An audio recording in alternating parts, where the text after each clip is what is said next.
What's good, y'all? Welcome back. Welcome back to Wednesday. It's Wednesday. Welcome back to F1, F2. What is the difference? We are going to check out the video. All credit goes to Cars with Connor. All credit goes to him big time. We are going to check it out. We are going to see what's on. Now, as you guys know, the next race is at the Dutch Grand Prix. Obviously, home of Max Verstappen. I still feel like he's going to win the championship. I know he has been a tad bit struggling. He hasn't won in like 4 or 5 races. My bold point at the beginning of the season, I said Verstappen's probably going to win every single race again. Boy, how wrong was I? How wrong was I? I was very, very wrong. So, I still do feel like he is going to win the championship. I think I still see that coming, but it's going to be interesting. It should be a very, very fun one. As always, we're going to check out this video. Let's just get into it. Let me shut up. Let's get it. What's the difference between Formula 1 and Formula 2? Well, you see, it's kind of like football leagues. At the top you have Formula 1, then below that's Formula 2, Formula 3, Formula 4, and Formula Renault, etc, etc. These junior formulas, as they're called, are the steps young aspiring F1 drivers take to reach the pinnacle of motorsport. You don't have to take part in any of these series if you don't want to, but you are way more likely to get a seat in F1 if you do, as the team bosses are always looking for young talent in these ranks. Now, F2 is a spec series. This means that all the cars are the same. Kinda. You see, they all have the same 2018 Dallara chassis and the same Mechachrome engine, but the teams can hire better engineers which can set up and tweak the car differently, which helps a lot with speed and pace. And now, I think I remember talking about, I think we discussed this before, but I thought it was a different Formula series that had like the same cars, but F2. Now I said this, it basically just comes down to like how great of a driver are you? Because like you said, all cars are basically the freaking same except for like the racing engineers who can like tweak it and stuff like that. But damn near, probably say like what 85% of the car is the same with the it's like the same. So hey, if you win, you win. If you that top dog, be that top dog. You know what I mean? Be that top dog. As it is a spec series, the actual driver talent can shine through. So one race, one person could win, but the next race, a completely different driver could, which is great. Also, you will see that the car designs are a lot simpler than F1. This means that there is less dirty air created, as there are a lot. Was that not probably the best livery I've probably seen in a minute? That livery was tough.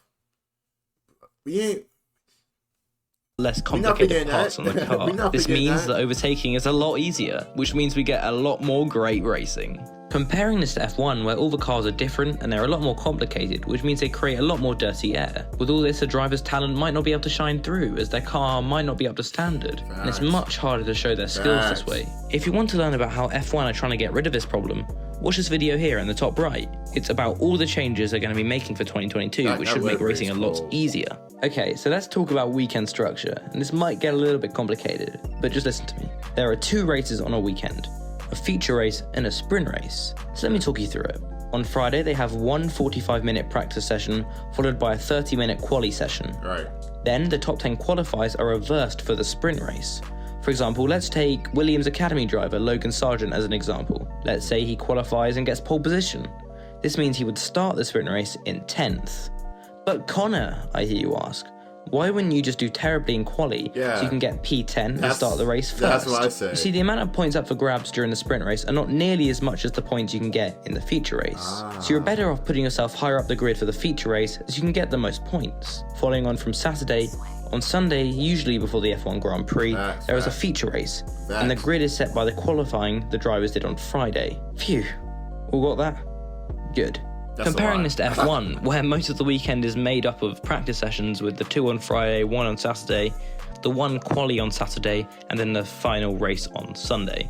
I mean, yes, you get a bit more racing on a sprint quali weekend, but it's still qualifying, whereas a sprint race, the drivers actually want to attack because they can get points, whereas qualifying, they're just trying to make up places. Now, if you enjoyed the video this far, please do consider subscribing. It's free, only takes a few seconds, and you can always unsubscribe later if you want. My goal with this channel is to build the best F1 community there is. If you want to help me do that, leave a like. Nice. Thanks. Next, I'll tell you a little bit about driver academies in F2. Most F1 teams have an academy, for example, Ferrari, Red Bull, and Alpine are probably the most notable. So while you are watching, you may realise there are a few Red Bull or Alpine liveries. These are the respective teams' junior drivers, and it gets very close between them. For example, in 2021, we had Oscar Piastri, who actually won the F2 title, and Guan Yu Zhou, who were fighting out for the championship while being in the same driver academy. Now obviously none of them went to Alpine for 2022, but by Zhou being in an Alpine Academy driver, and having a bit of money on him, the F1 team probably pulled some strings for him to be in F1. So yeah, there are loads of junior drivers racing as hard as they can for that F1 seat.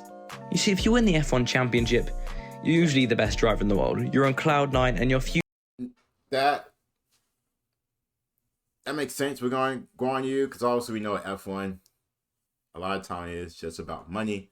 Who has the most money to bring to help the team? Obviously, with Alfa Romeo, well, formerly known as Alfa Romeo, saw Guan Yu as an investment. Brought him up. Hasn't been the greatest of times. Obviously, he had that scary incident, scary crash, but you can kind of see why certain drivers do get picked over other drivers, especially like in F2 stuff like that. Like, I mean, you see, like, it makes sense. Like, it does.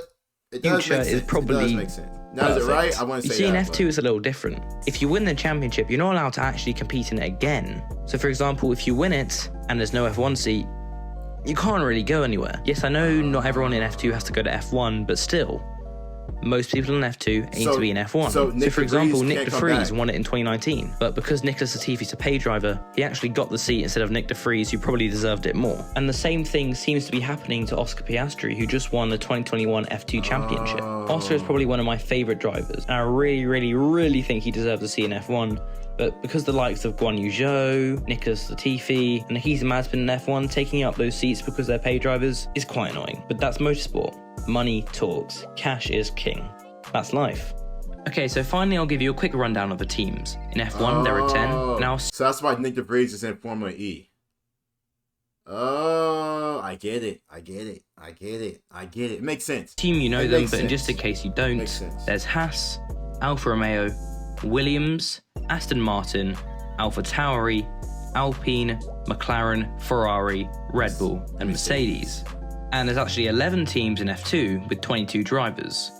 They are Prema, Virtuosi, Carlin, Hitech, ART Grand Prix, MP Motorsport, Campos, Dams, Trident, Charouz, and new for 2022, Van Amersfoort. Many notable drivers who have made their way through F2 with these teams are George Russell at ART, Lando Norris and Yuki Tsunoda at Carlin, Charles Leclerc and Mick Schumacher at Prema, and Alex Albon and Nicholas Latifi at Dams. So if you find a driver that you like in F2 or even F3, you can watch their career progress as they hopefully make it into F1, which in my opinion is the best thing about F2 and why it's sometimes better than F1. Anyway, I'd like to thank you for watching. I've been Connor. F2 is actually pretty good. I know this season's been good as well, but F2 is basically like it's like, okay, I don't know if you guys watch like baseball, so like it's like AAA, and F1 is like, you know, the MLB. But in the minor leagues, you can be good in AAA, get called up, but then get sit back down in AAA. But in F1, if you win a championship in F2, get called up, you can't go back to F2 if you win a championship. So, I mean, you have to take advantage of your opportunity every time in F1.